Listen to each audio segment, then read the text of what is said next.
Welcome to the KiddNation Extra, everybody. Hello. Hey, we're going to tell you about the one thing we just can't throw away or get rid of. Here coming up in a couple minutes. But did you see the Girl Scouts are still selling the cookies? They're out in full force. Yeah, they are. I've had a girl, and her mom selling them in front of my restaurant past 2 weekends in a row. Oh, really? Yeah. Do you want to cut from what they're selling? No. It may be nice, but no, not really. Well, there's a 10-year-old girl in L.A. named Kiki Parshaw. Pashaw. She posted a music video of her changing the words to Cardi B's song to boost some sales. Let's see if you like it. Right. Been in this game since 2014, selling them cookies is my thing. 5 10 minutes or even s'mores. Please open up when I knock on your door. Woo! Them mints are the best. Banana smells delish. Pussy doughs of chocolate bliss. Tag along the vine. Fantastic blows my mind. Hey, that really grinds. On my shirt, blue and Edith. Selling cookies to get some. These real nut monopoly. I got girls in my troop. Cookies to the booth. I got girls in my troop. Cookies to the roof. Go, girl. That's actually really well done. Awesome. I would buy some cookies off of that girl. That's great. That's awesome. When you put effort into your sales pitch, that definitely will ramp up the money that you're going to be making. And not just have your dad go up to the office and pass the sheet around. Yeah, right? Just guilting everybody into it. You know your daughter's going to be selling something pretty soon, so go buy something for my daughter. I actually enjoyed selling. We used to sell candy bars when I played football. You enjoyed it? I enjoyed it because that's how I made money. I hated it. That's how you made money? So I would always take, they would let us take anywhere between 1 box up to 3 boxes. I'd always take 3 boxes. Yeah. Because I knew I was going to sell all. I had to sell all of them. And what I would do, since these were worth $1, I would go to a different neighborhood because all my teammates would be in my neighborhood in the area. So my mom would drive me about 5 minutes away. Mm-hmm. And I would go to a random neighborhood where it looked like they had big houses, rich people. And I sold those candy bars for $2. Oh, you made your own? Well, that's what you're supposed to do. Get the profit. Okay. Yeah, so otherwise I'm making, if I sell for $1, then just the football team gets the money. But I was so poor, I couldn't afford cleats, and I couldn't afford if I wanted to wear gloves or cool things. Yeah. So I would mark it up to $2. So my coaches would get the cut for the candy. Yeah. What I was due, and then I got to keep the extra money that I paid. Sometimes I would charge $3. Wow. And those wouldn't sell as hot, but there were times where I sold a box for $3 and made my money. It's all about markup. Can I just give you a donation and you keep the candy? Because it's just, it's so much. I don't see kids stopping by my house anymore. No, They don't do it as much. They don't do it. They don't Those stop by. soliciting signs are working. Everybody gets all sad. And, I don't even see those magazine sales people like you used to, They come around and... But they were for reals. I don't know. I never bought any. No, I may have bought one time, and then just magazines would just start stacking up, and I would seldom go through them, so I just stopped. I almost signed up for the Publishers Clearinghouse because they were gonna do the drawing. I think it's this month. That's like $5,000 a week for the rest of your life. It's tempting, isn't it? It was so tempting. And I'm like, how do they have this money? Where do they get it from? It used to be from magazine sales, right? Volume, Kelly. Yeah, But- I think But where are they getting the money? because it's a give free away? entry. You're entering for free. We need to Google that. I'm Yeah. going to Google that. I was this close to research doing it. And I'm going to give you the answer on my podcast Because I was Wednesday thinking. that we record that's available Thursday, a sandwich and some lemon. And then after you do it on the podcast, can you give it on the show too, Yes. so we know? Yes. Because I was wondering, I thought my odds of winning are a lot better than the lottery because I don't think that many people are playing the Publishers Clearinghouse. I would think not. Grandparents. But then usually again, were. it's free, so it may be even more people.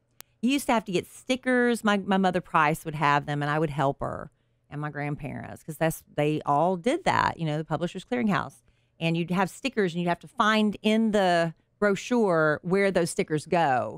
They're hoping to get you to do some magazine To read the magazines, yeah. And they would be a couple of them were free, and then of course once the free subscription ran out, you loved it so much you'd apply for the paid subscription. But Or you forget to not cancel it, and they just keep sending, and then they send you that bill. I'm never more interested in a magazine than when I'm sitting in a doctor's office or a waiting room.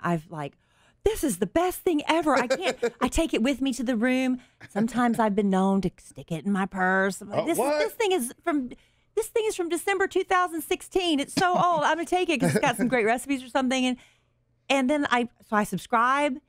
Never crack a magazine when I'm home, ever. I don't have any magazine subscriptions right now. I'd have 20 of them piled up and say, this is ridiculous, and before I'd cancel it.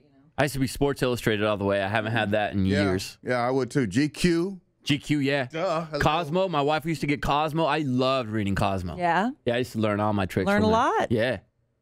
How to please a lady. I used to do Playboy. See, you don't learn much on that one. You just learn dirty jokes and you see naked chicks. But in Cosmo, you learn all you need to know. You can see naked women in Cosmo too. They're scantily dressed. They're about naked. You know, it's tips for women, and it helps men to know how a woman's mind is. Cosmo. Sure.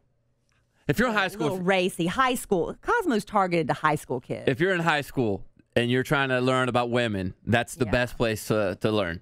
Really? Yeah. Not The Bachelor? The Bachelor's okay, but I'd say Cosmo. Yeah. Hey, let's get to the question of the day. All right. Deb wants to know, hey, we're in the middle of packing for a move, and I'm getting rid of old things, but it's so hard. What is one item that you really should throw away, but probably never will? Big Al Mac, you have so many. Just go to storage unit number 1, 2, 3, or 4. But probably in my house right now, the first thing that comes to mind, no offense, Kelly, is my exercise bike that I bought from Kelly years I'm ago. not offended. I was happy to get rid of it. I bought this from Kelly years ago, and I've probably used it 3 times. But you'll never get rid of it. Probably not. All right. I just move it from location to location. I know Kelly's the toughest one because she throws everything away, so I'll go next. Throw away so much stuff. I mean, I guess I held on to some things from my high school. Yeah. Maybe they're shoved in a cabinet, so I don't see them all the time. But it is fun every once in a while to pull them down and from when I was a senior in high school and look at the things that I thought were so important at the time. Yeah. That kind of But stuff. no, you can't throw that stuff away. That's it. You know, I did have a pair of pajama pants that I kept until they were about to fall off my body. And it broke my heart to get rid of them. I have my first pair of Calvin Klein underwear that I ever bought. Still? I still have it. It's got a huge hole in the butt. You still wear it or what? No, I don't wear it. I just can't throw it away because it was my first time buying underwear Designer. that cost money. I bought it at Nordstrom Rack, but still, to me, it was a big come up that I bought some Calvin Klein underwear, so I can't get rid of that for some reason. My wife wants to throw it away, but it's got a big old hole. It's got a hole in the butt. Can't wear it. You can get rid of that. Yeah, I sweated through that thing. Ew, your sweat Butt ate sweat? the fabric. Well, I wore it to the gym. I wore it everywhere because I wanted everybody to see my Calvin Kleins. Your sweat is acidic.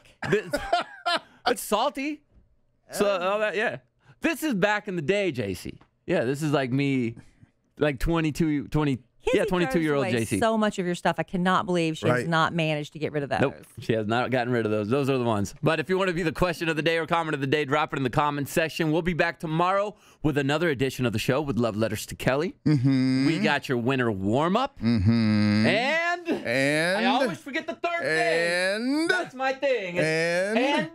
And the midweek update with Anna, of course. How could I forget that? Our little ray of sunshine. Yeah, we love Anna. And also, we're going to talk to one of the Ted Bundy survivors. Oh, that's right. I'm so intrigued by this. I can't wait. So we'll see you tomorrow, Kid Nation.